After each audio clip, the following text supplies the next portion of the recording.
El garrochazo de Miguel Pichetto hacia la coalición Cambiemos y la vuelta de Sergio Massa al kirchnerismo fueron las principales novedades del cierre de alianzas hacia las elecciones primarias que se van a hacer ahora en agosto.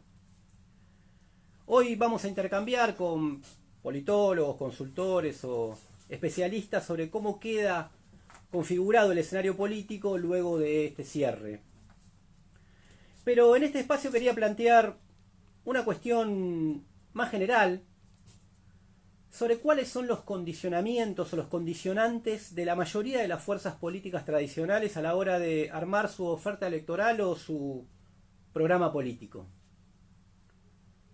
La elección de Pichetto por parte de Macri fue para ofrecer garantías de gobernabilidad, mayor volumen político para un eventual segundo mandato, más densidad y amplitud para encarar las contrarreformas que no llegaron a aplicarse en este tiempo, para, como dicen ellos, hacer lo que hay que hacer.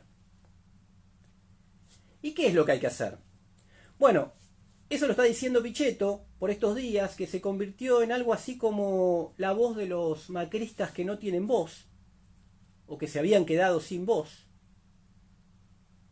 Porque frente a la gravedad de la crisis económico-social, los referentes del gobierno habían perdido toda autoridad para afirmar o para decir que había que afrontar nuevas reformas o profundizar el ajuste. Y en eso llegó Miguel y se acabó la depresión. Con el aval que él cree que le otorga su origen peronista, subió el volumen de la coalición oficial y empezó a agitar que era necesario colmar de gendarmes la Patagonia para garantizar un buen uso de los recursos naturales ahí, el petróleo sobre todo. Dejarse de joder con eso del daño ambiental y explotar la minería a como sea, hasta que reviente. Que había que llevar a fondo la flexibilización laboral. Dio como ejemplo los convenios flexibilizadores que firmó el sindicato petrolero. Que había que bajar el gasto fiscal y cumplir con los compromisos internacionales, es decir, pagar la deuda con la sangre del pueblo, si es necesario. Obvio que completó el combo con su tradicional xenofobia contra los inmigrantes y el punitivismo, ese que pide a gritos más poder para las Fuerzas Armadas y de seguridad. Los mal llamados mercados y la bolsa entraron en un estado de euforia. En un día, los principales grupos empresarios ganaron millones por el repunte de las acciones, bajó el riesgo país, se estabilizó relativamente el dólar, aunque el viernes volvió a subir. Los dueños de todo creen que con un peronista en la coalición hay garantía de triunfo para un ajuste futuro. Ven en Pichetto como una versión remixada de un menemismo posible. Si gana Macri, ya no ven que tendrán que pedir prestada gobernabilidad al PJ colaboracionista, sino que la tendrán ahí, sentada en la presidencia del Senado. Pero Macri no fue el único que tomó sus decisiones mirando a los mercados y respondiendo a la demanda de los de arriba. No nos olvidemos que la elección de Cristina Fernández también se hizo para responder a lo que se reclamaba desde esos sectores. Alberto Fernández y ahora Sergio Massa expresan ese camino hacia la moderación o, si se quiere, más precisamente, esa capitulación. Por eso, el mismo Alberto salió a decir al otro día de la nominación de Pichetto que cuando él fue elegido, los mercados también habían reaccionado bien. Todas las señales que vinieron de ese universo fueron del tipo de hay que pagar la deuda, terminar la guerra con Clarín, no molestar al campo, que es no molestar a los dueños de la tierra en el campo.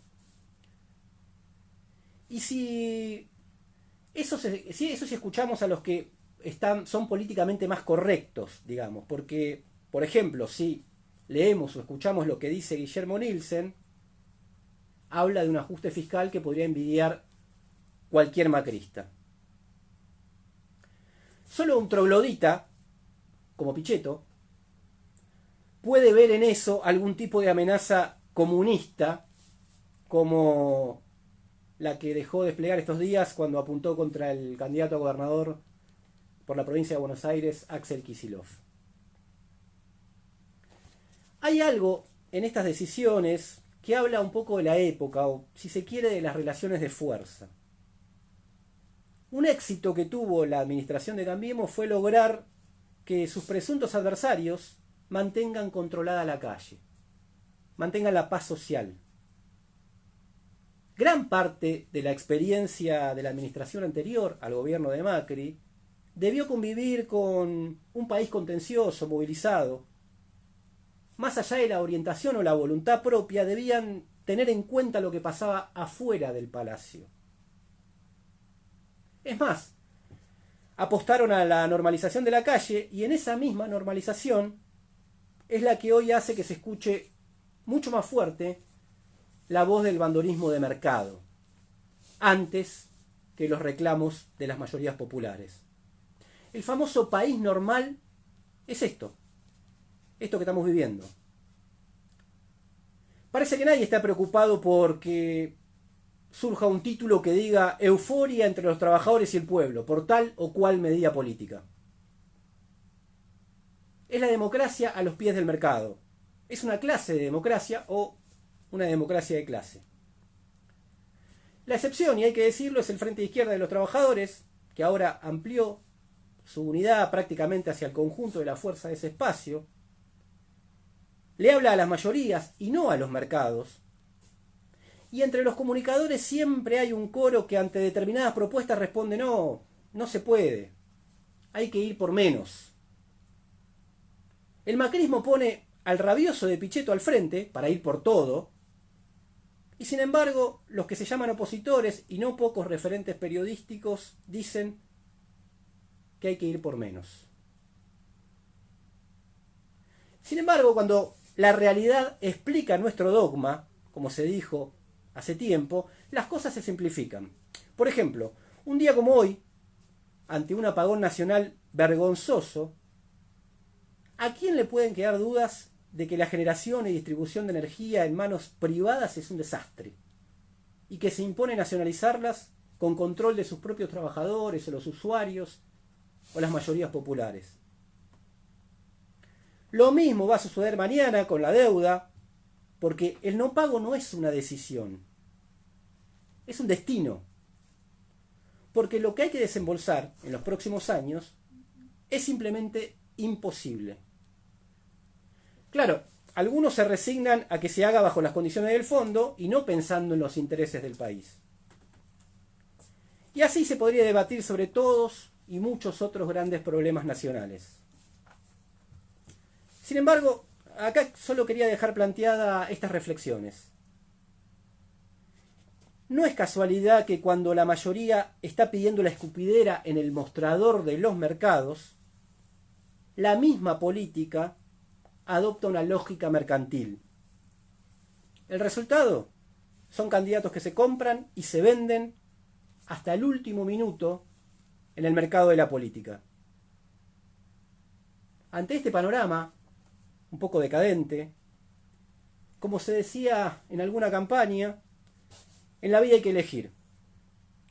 O una apuesta política propia, que no es simple, que no es fácil, pero que pretende responder a los trabajadores, trabajadoras y a las grandes mayorías, o si no, lo que manden los mercados.